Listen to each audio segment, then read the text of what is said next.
What up, YouTube? Tim is here.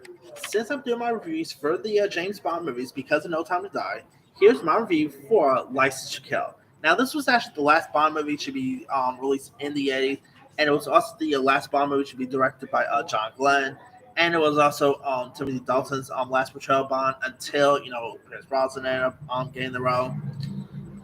Now, this movie, of course, premiered all the way back in 1989, and in it pretty much sees Bond being suspended from MI6 as he pursues drug lord Franz Sanchez, who has ordered an attack against Bond's CIA friend Felix Leiter and the murder of Felix's wife after their wedding here. And it was also, believe it or not, License to Kill was also the first film in the series to not really use the title of an Ian Fleming story, so that's pretty cool right there. And of course, you had Robert Devey, who played the role of Franz Sanchez, who's pretty much the powerful drug lord in Latin America, and I gotta say, Robert Devey, he was really cool as a villain here. You also had Telsa Soto, who played Lupe Lamar, who's actually Sanchez's girlfriend, who also has pretty much a romantic feelings for Bond, so there's that too. Boy, James Bond is so something about James Bond. That dude is always so swift. He'll literally even steal the villain's girlfriend. Like, dang, dude. But anyway, yeah, Timothy Dalton. I mean, like I said, he's not as good as, let's say, Sean Connery or Roger Moore, but I still thought he was a really cool Bond. It's a shame, like I said, it's a shame that he did not continue to play the role. Like, he only played Bond only twice. I'm like, that's pretty disappointing because I always thought he was a good Bond. He really had the sway aspect to him. His chemistry with the Bond girls was pretty cool. He also had some really cool Bond villains here. Top off, you also had Kerry Hiroku Kagawa, who actually played Kwang, who's like the Hong Kong police narcotics agents. He was really cool here as well. Desmond Llewellyn, once again played Q. Everett McGill was also great in this as a DEA double agent who frees Sanchez from custody here. Uh,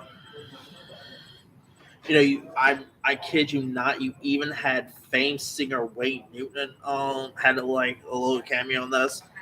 Here he plays this professor Joe Butcher, who's actually Sanchez's middleman and TV evangelist for Meditation Institute. I mean, yeah, if you want to see Wayne Newton try his hands at acting, try this one. Yeah, I'm gonna watch this. I'm like, wait, is Wayne Newton literally in this? I mean, yeah, but he was actually not so bad. I don't think he did the soundtrack though, so that's kind of sound that should be a little odd. But anyway, of course, the main song is of course called "License to Kill," uh, and and of course, you had Vic Flick, who actually played lead guitar for Monty Norman's original 017. And so here you actually had Glass Knight, who actually did the song for this, so that's pretty cool right there. But anyway, now, this, by the way, the score is also from the same from the same composer who also did the score for movies such as Lethal Weapon and Die Hard. I mean, License to Kill was good. It's no Die Hard or Lethal Weapon. I mean, this movie did got released around pretty much the same period as those iconic action movies from the 80s, such as Lethal Weapon, such as Die Hard, and all. And it was a pretty decent action film in my opinion.